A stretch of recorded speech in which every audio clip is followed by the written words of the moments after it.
Back दोस्तों, Nifty fifty analysis में आपका बहुत बहुत स्वागत है। तो आज मार्केट में क्या हुआ और एग्जैक्टली हमने क्या क्या लेवल की बात कही थी, सब कुछ यहाँ पे डिस्कस करने वाले हैं। ठीक है, तो मार्केट में एक्चुअली हुआ क्या, आज मार्केट खुलते ही मार्केट ने क्या किया, अपना यहाँ पे जो चौक का लेवल था उसको यहाँ पे स्वीप किया। स्वीप करने के बाद में ये हमारा 1 मिनट टाइम फ्रेम का यहाँ पे चार्ट चल रहा है।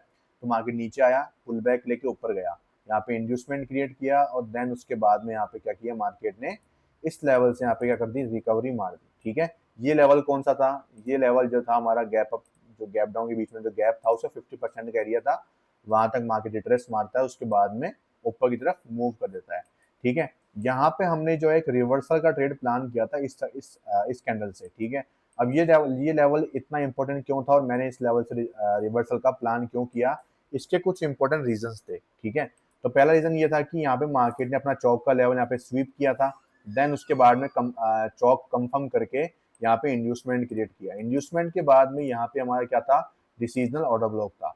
अब डिसीजनल ऑर्डर ब्लॉक को मार्केटिंग अगर दिया, ब्रेक कर दिया, देन उसके बाद में ये क्या करेगा, एक तरह का ब्रेकर ब्लॉक की तरह काम करेगा। अब ब्रेकर ब्लॉक की तरह काम करने के बाद में यहाँ पे एक्चुअल में हुआ क्या, यहाँ पे एक्चुअल में हुआ ये कि मार्केट में एक और चीज मौजूद थी। वो क्या थी, अपने जो बायर्स थे वो सेल साइड के थे अपने। ठीक है, सॉरी, बाय साइड के थे ऑब्वियसली। तो बाय साइड के बायर्स से तो मार्केट को सेलर्स को ट्रैप करना था, तो उसकी लिक्विडिटी मौजूद थी कुछ यहाँ पे। ठीक है, तो देयर इज अ पॉसिबिलिटी कि मार्केट यहाँ तक भी जा सकता था। तीसरा जो रीजन था यहाँ पे सेल करने का, वो ये था कि 15 मिनट का जो स्ट्रक्चर था, जहाँ पे हमने कल 1:2 निकाल के यहाँ पे जो है क्लोज किया था, उसके बाद मार्केट नीचे आ गया, मतलब पूरा ऊपर तक का लास्ट एफईजी फिल नहीं करके गया। तो इससे ये साबित होता है कि मार्केट नीचे आने को बहुत ज्यादा इच्छुक है, तो मार्केट नीचे जा सकता है। तो इन्हीं बिहाफ के ऊपर हमने यहाँ पे ब्रेकर ब्लॉक से सेल मारा था, और यहाँ पे हमारा ब्रेक इवन होता और यहाँ तक का हमारा फाइनल टारगेट हम लोग रखते। बट मार्केट ने जो है हमारा रिवर्सल करके स्टॉप लॉस हंट किया।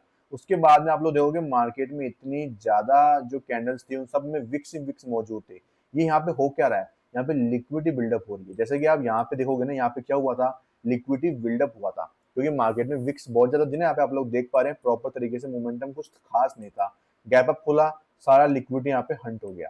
सेम यहाँ पे वही चीज हुई, आज पूरे दिन में लिक्विडिटी बिल्डअप हुई, देन अगेन एक अचानक से सेलिंग आई। अब ये सेलिंग का एरिया अगर आपने नोटिस किया हो तो कौन सा एरिया था, ये एरिया वो लेवल था जो मैंने आपको कल टेलीग्राम के ग्रुप के ऊपर यहाँ पे सेंड किया था। आपको मैं दिखाता हूँ, यहाँ पे ये मेरा 22 अगस्त का दिन है, और यहाँ पे मैंने आपको एक जो अपना ट्रेड लिया था अपन ने, उसका फाइनल ट्रेड बताया था मैंने 25,025 का। ये लेवल मैंने कहाँ से निकाला, और ये लेवल देखो एग्जैक्टली वहीं से मार्केट ने रिवर्सल भी दिया। तो ये लेवल था हमारा 1 ओवर का यहाँ पे एफईजी, क्योंकि मार्केट ने यहाँ पे क्या किया था, ईआरएल लिया था। तो यहाँ पे प्राइस आईआरएल में आके सेल करने की कोशिश कर सकता था, और आईआरएल में जब मार्केट आता है तो उसके 50% पे ज्यादा मार्केट का रिएक्शन होता है, मतलब कि मीन थ्रेशोल्ड से जो है मार्केट गिर सकता है, क्योंकि मार्केट एफईजी को फिल कर देता है। इसका अपन कब देखते हैं, मीन थ्रेशोल्ड तो कम से कम टैप होना जरूरी है। उस केस में जो है हम लोग मानते हैं कि हाँ, अब सेलिंग या बाइंग जो है वो हिट कर सकती है एफईजी से। ठीक है, तो यही चीज थी। यहाँ पे मैंने आपको जो लेवल बताया था कल टीपी के लिए, वही लेवल मार्केट में आज यहाँ पे सेलिंग का कारण भी बना। ठीक है, अगर ये हमारा ट्रेड यहाँ पे चल जाता अच्छी तरीके से, तो ये इतनी सेलिंग जो है मार्केट में, ये एक छोटी सी सेलिंग जो है मार्केट में 35 पॉइंट की, वो मार्केट ने यहाँ पे फालतू में दिखाई। ठीक है, उसके बाद जो है मार्केट पूरा ऊपर की तरफ मूव कर गया। बट कोई बात नहीं, हमें 1:2 से मतलब होता है, हमने वहां पे ग्रैब किया, और 1:2 से ज्यादा मिलता है तो उसके लिए अलग क्राइटेरिया हम लोग यहाँ पे देखते हैं। ठीक है, तो यहाँ पे कुछ ऐसा हुआ, उसके बाद मार्केट ने यहाँ पे लिक्विडिटी ली, बॉस किया, लिक्विडिटी बॉस, मतलब कोई ट्रेड बना नहीं, बस मार्केट ने स्ट्रक्चर बिल्डअप किया, क्योंकि एक्चुअल में आप लोग देख पा रहे हैं प्रॉपर कैंडल्स कैसी बन रही है। उसके बाद मार्केट ने फाइनली चॉक किया, देन उसके बाद में यहाँ पे मार्केट ने सेल ऑफ दिया था, कंफर्मेशन मिली इतनी देर में, तो मार्केट ने अपना लास्ट एफईजी भी फिल कर दिया। लास्ट एफईजी जब मार्केट फिल कर देता है तो हम लोग कभी भी उसमें ट्रेड नहीं लेते। तो कल के लिए सिर्फ इतना सा मेरा मार्केट में आपको यही सलाह रहेगी कि इनसाइड बार का फॉर्मेशन है, और जो ये 22 अगस्त की कैंडल है वो बहुत बड़ी कैंडल है, बहुत ही बड़ी कैंडल है। और ऊपर से मार्केट में क्या है, ये जो कैंडल है, ये कैंडल ये कहाँ से बन रही है, ये बन रही है इस एफईजी से। ये जो एफईजी है मार्केट ने उसमें डिप किया था, और वहां से आपको ये कैंडल बनती हुई दिखाई दे रही है। तो ऑब्वियसली बात है, ये ऊपर की तरफ मोमेंटम आना लाजमी था। ठीक है, वीकली कैंडल की बात करूं मैं अगर यहाँ पे, तो वीकली कैंडल में भी हमारे बायस तो बुलिश के ही है। ठीक है, और बुलिश के बायस हैं, तो यहाँ पे चांसेस मार्केट के अभी भी बनते हुए हैं कि ऊपर ही तक जाने के ज्यादा चांसेस मुझे लगते हैं। ठीक है, 15 मिनट का स्ट्रक्चर भी बुलिश में ही है, 1 मिनट में हम लोग ट्रेडिंग करते ही हैं, 4 ओवर भी हमारा बुलिश ही है। तो ओवरऑल जो है हमें कल के दिन पे क्या करना है, फोकस करना है 1 मिनट के स्ट्रक्चर के ऊपर। इसके अलावा कोई भी फालतू में ट्रेड प्लान मत करना। ये हमारा स्ट्रक्चर है जहाँ पे हमारा यहाँ पे चौक होगा, यहाँ पे हमारा बॉस होगा। ये हमारे हो गई इंडियन मार्केट की बात। अब बात करते हैं हमारे फॉरेक्स मार्केट के बारे में। फॉरेक्स मार्केट में अगर मैं बात करूँ यहाँ पे, तो हमारे बिटकॉइन पे यहाँ पे आप लोग देखोगे हमारा जो चौक है वो फाइनली यहाँ पे रीच हो चुका है। मतलब चौक पे जो लेवल है वहाँ पे मार्केट ने टैप कर दिया है। जो मैं आपको इतने दिन से बोला था कि इस स्ट्रक्चर में चौक हो सकता है। इसका मैंने कंपेरिजन आपके प्रीवियस में कुछ जो हिस्टोरिकल जो चार्ट थे उनके बेसिस के ऊपर यहाँ पे करके बताया था। और यहाँ पे जो आपको एक इतनी बड़ी कैंडल दिखाई दे रही है, ये सब पेयर्स में बनती हुई नजर आई थी आपको, क्योंकि यहाँ पे जो है फेड चेयरमैन जो है पावल साहब ने यहाँ पे जो है न्यूज उनकी आने वाली थी। अभी 22 तारीख को 5:30 बजे आई थी उनकी न्यूज। तो उनमें हिंट दिया कि मार्केट में क्या हो सकता है, यहाँ पे मार्केट में क्या हो सकता है, यहाँ पे आपको एक रेट कट होती हुई दिखाई दे सकती है। तो उस बेसिस पे मार्केट ने बड़ा जहाँ पे जंप लिया था, देन यहाँ पे सेल ऑफ आ गया। क्यों? क्योंकि अपने टेक्निकल के बेसिस के ऊपर मार्केट ने कोई भी कंफर्मेशन नहीं दी थी।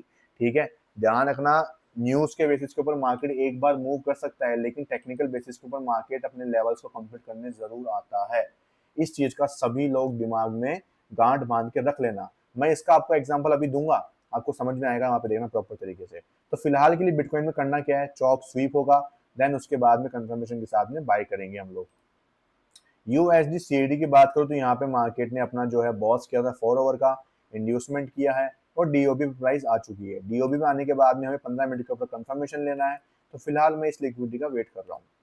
यूरो एनजेडी की बात करूं यहाँ पे, तो मार्केट ने चौक स्वीप किया था, कोई कंफर्मेशन ना मिलने की वजह से हमने कोई भी सेलिंग यहाँ पे नहीं करी है। यूरो सीएडी की बात करें तो यहाँ पे इंड्यूसमेंट बहुत दूर है, हम लोग वेट कर रहे हैं इंड्यूसमेंट का। जीबीपी एयूडी की बात करें तो ये देखो, ये पेयर की बात कर रहा हूँ मैं। अब मार्केट में यहाँ पे हुआ क्या, मार्केट में यहाँ पे न्यूज वगैरह तो खूब आई, मार्केट ने मोमेंटम भी दिया उसके बिहाफ के ऊपर, लेकिन मार्केट ने यहाँ पे कंफर्मेशन के बिना हमारा यहाँ पे बॉस किया था और नया स्ट्रक्चर फॉर्म कर दिया।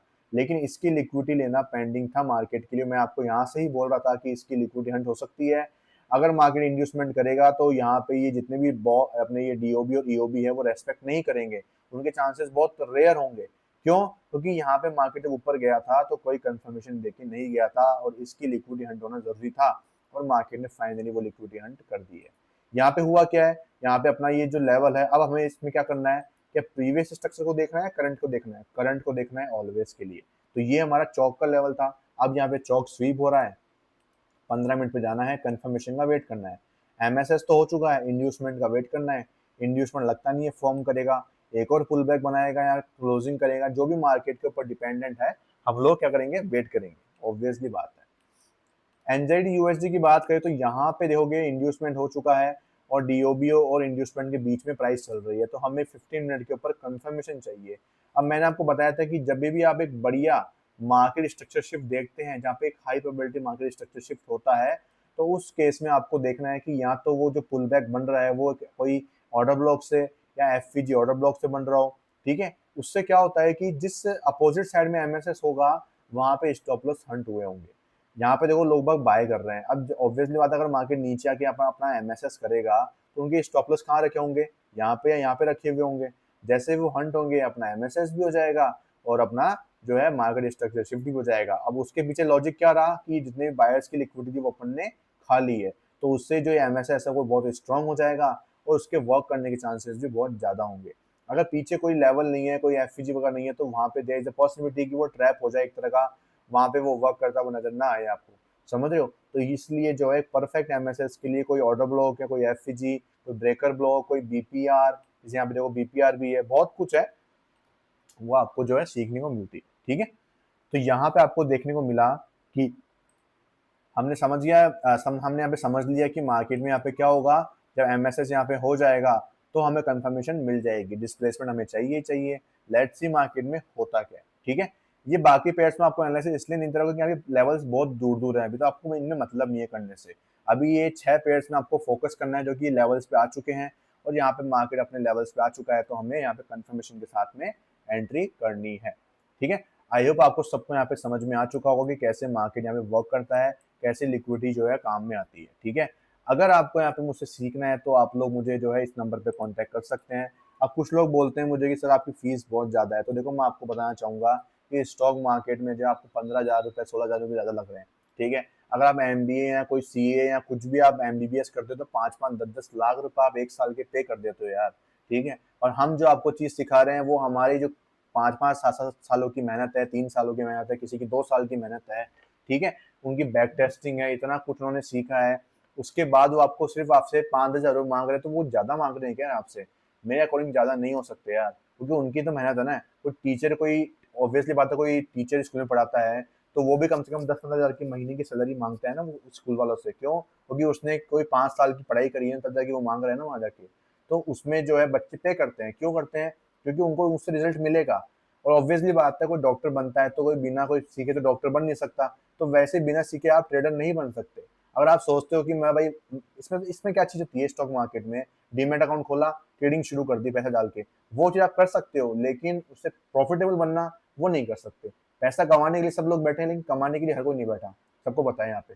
तो कमाता कौन है? तो सीख के आता है, उसके बाद में बैक टेस्टिंग करता है, डिसिप्लिन, रिस्क मैनेजमेंट, साइकोलॉजी, जो आप सब कुछ आपको सिखाता है आपको कोई मेंटर। उसके बाद अगर आप अप्लाई करते हो उन चीजों को उनके कहे कहे, तो आप जो है प्रॉफिटेबल बन जाते हो।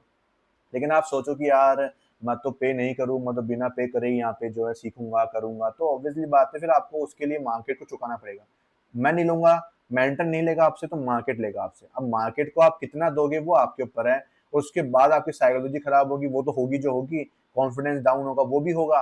और बाकी आपको जो जितना आपको सफर करना पड़ेगा वो आपको सफर करना पड़ेगा, ठीक है। अब ये चीज आप हमने जो गलतियां करी है, अगर आप भी करना चाहते हो तो फिर हमारा कोई मतलब नहीं है सिखाने का, आपको बताने का। हम आपको वार्न कर रहे हैं तो वो आपको करने का कोई मतलब नहीं है, ठीक है। मैं ये नहीं बोला कि आप मुझसे ही सीखो, आप किसी भी मेंटर से सीखो, अच्छे मेंटर से। उनकी एक्यूरेसी देखो, आप यूट्यूब पे आपको दिख जाती है उनकी एक्यूरेसी।